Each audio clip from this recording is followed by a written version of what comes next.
राशि भूतों पर रिसर्च करने वाली एक पैरानॉर्मल एक्सपर्ट है और वो पहाड़ों की वादियों में घूमने के लिए आई थी। राशि को वहाँ के लोगों से पता चला कि वहाँ पहाड़ी के पास शाम के बाद जाना मना है क्योंकि वहाँ पर कोई आत्मा का साया है। राशि को ये बात जैसे ही पता चली वैसे ही उसने तय कर लिया कि मैं इस पहाड़ी आत्मा का राज जानने के बाद ही यहाँ से जाऊंगी। जैसे ही शाम हुई कि राशि वहां पर पहुंच गई और उसने अपनी पैरानॉर्मल एक्टिविटी से आत्मा के साथ बात करने की कोशिश की। उस आत्मा ने राशि को शुरुआत में बहुत डराया। कभी वो राशि के पीछे आ जाती तो कभी आगे।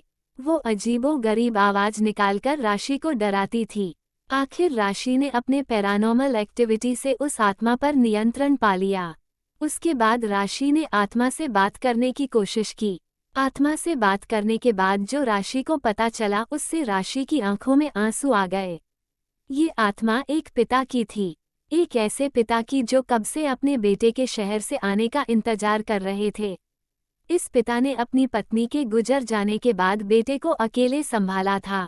पिता ने बेटे को कभी भी मां की कमी महसूस नहीं होने दी थी। इसी पहाड़ी वादियों में बेटे के रूप में अपना बचपन जिया था।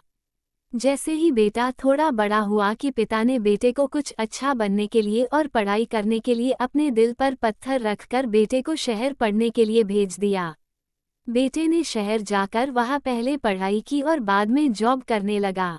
कुछ समय के बाद बेटे ने शादी भी कर ली, लेकिन उसके पिता सिर्फ यही आस में बैठे थे कि उसका बेटा आएगा और उसका सहारा बनेगा। कुछ सालों बाद बेटा पिता से मिलने के लिए आया और पिता को लगा कि उसका बेटा अब उनके साथ ही रहेगा, लेकिन उसका बेटा कुछ और ही चाहता था। बेटे ने पिता से कहा कि पापा आप मेरे साथ शहर चलिए, यहाँ शहर जैसी मजा अब नहीं रही है। लेकिन पिता को बेटे की ये बात कुछ हजम ना हुई। पिता ने बेटे से कहा कि बेटा यहाँ पर तुम्हारी माँ की यादें बसी है और तुम्हारा बचपन भी बसा है, मैं ये सब छोड़कर कैसे शहर आऊँगा। बेटे ने पिता से कहा कि पापा अगर आपको यहाँ पर रहना है तो रहो, मैं तो शहर में ही ज्यादा खुश हूँ। पिता के बहुत मनाने के बावजूद भी बेटे ने पिता की एक नहीं सुनी और वो अपने पिता को छोड़कर शहर चला गया। पिता अपने एकलौते बेटे के जाने का गम बर्दाश्त ना कर पाए और कुछ समय बाद पिता बेटे के इंतजार में ही मर गए। आज भी उस पिता की आत्मा अपने बेटे के इंतजार में उन पहाड़ी वादियों में भटकती है। राशि का दिल ये सब जानने के बाद भर आया और वो वहां से बाहर निकल गई। राशि ने बाहर निकलकर वहां के सभी लोगों से कहा कि पहाड़ी पर डरने वाली कोई बात नहीं है, वो आत्मा किसी को कोई भी नुकसान नहीं पहुंचाएगी।